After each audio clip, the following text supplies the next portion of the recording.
Alright, so I'm going to talk to you about the history of psychology and how it comes from ancient Babylon through the Greek secret societies all the way on through the German secret societies in Bavaria to this day, including the French like the Marquis de Sade. So in 387 BC, Plato suggested the brain and mental processes are how the body works. Then you go on to 335 with Aristotle. Then 1774 AD, Franz Mesmer detailed his cure for some mental illnesses, called mesmerism, known as hypnosis. 1793, Philip Pinel released the first mental patients from confinement in the first massive movement for more humane treatment of the mentally ill. 1808, Franz Gall wrote the phrenology, the idea that a person's skull shape and placement of bumps on the head can reveal personality traits. That's the same year Johann Christian Reil coined psychiatry. 1834, Ernst Heinrich Weber publishes the perception law of just noticeable difference, known as Weber's law. 1848, Finnish Gage suffered brain damage when an iron pole pierces his brain. His personality was changed, but his intellect remained intact, suggesting that an area of the brain plays a role in personality. Charles Darwin talks about survival of the fittest in 1859. 1861, Paul Broca discovered that the frontal lobe plays a key in language development. Galton in 69 argues that intellectual abilities are biological in nature. This is, the guy who coins the term eugenics. So notice the people that I've named so far are all a bunch of words. Carl Wemmick, the frontal lobe. Stanley Hall, American Psychological Association, the devil himself. G. Stanley Hall, a gangster cracker, the devil himself. William Wundt, okay, a complete Nazi fucking eugenicist, a complete fucking scumbag who predates Hitler. The University of Psychology in America, Johns Hopkins University. Hermann Eben Goss, the syllable to study the memory process. Sigmund Freud, personality theory. 1890, mental tests. 1890, Galton again. Intelligence studies, correlation between interrelationships and intelligence studies. 1890, William James, principles of psychology. 1892, American Psychological Association, headed by G. Stanley Hall, the white supremacist. 1895, Alfred Binet. 1896, John Dewey, another white supremacist. 1896. 1898, Edward Thorndike, The Law of Effect. 1900, Sigmund Freud, psychoanalytical thought. Okay. 1901, the British Freemasons found the British Psychological Society based on Semiramis's principles, and I'm going to prove it to you. I'm going to prove to you beyond any doubt psychology and psychiatry killed Trayvon Martin more than Zimmerman did.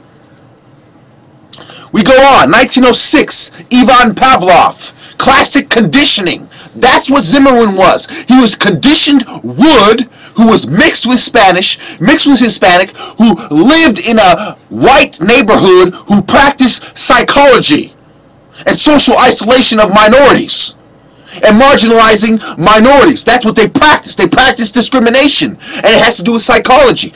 We go on. The IQ test, William Stern. We go on. Max Wertheimer.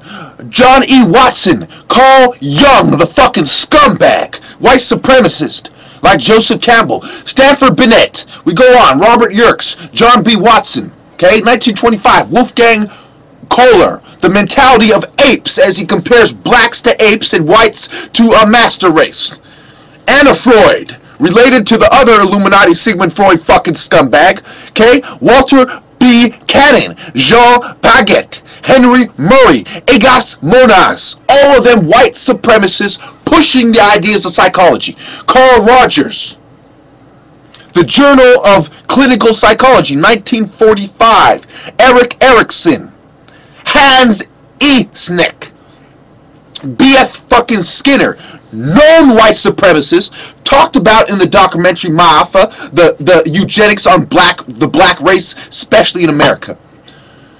The Code of Ethics is completely ignored in 1953. 1954, Abraham Maslow. 1957, social psychology becomes coined, Leon Festinger.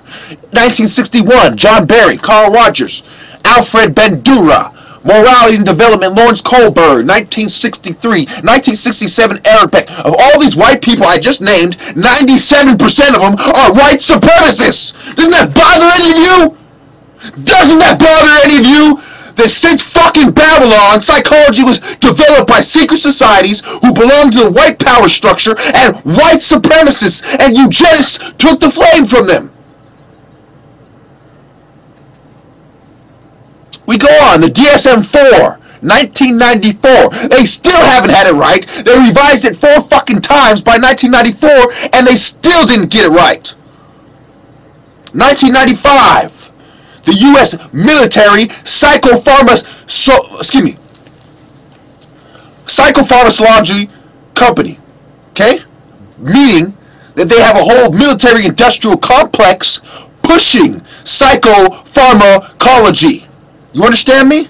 A whole fucking military program on record, 1995, and they're prescribing medication through that military program, which, you guessed it, targets blacks for elimination.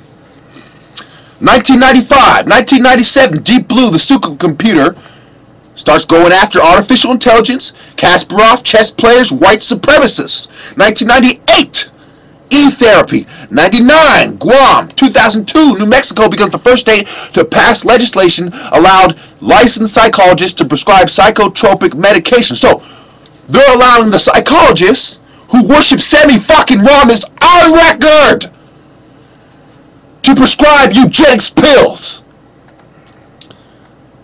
That was from psychnet, I believe, .org, the timelines, the psychology. Now, this is from psychclassics.yorku.cal, Christic, Marlock.htm.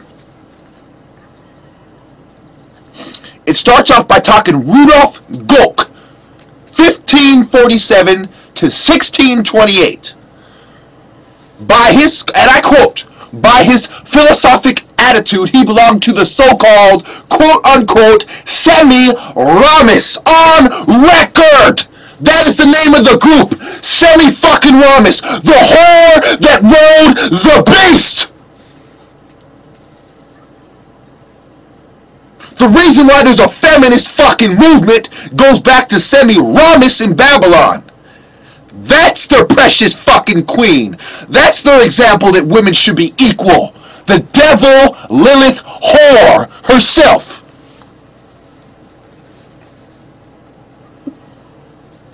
So, you get Pierre de la Ramée, Petrus Ramus, the Ramists.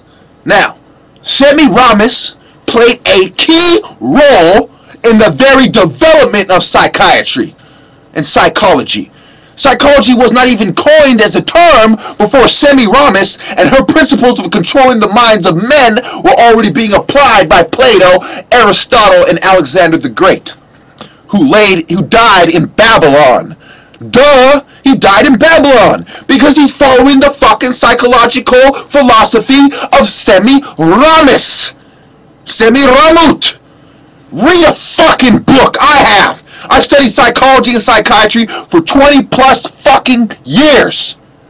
And I haven't found a single correct diagnosis of a mood disorder in 20 years of research. Thank you.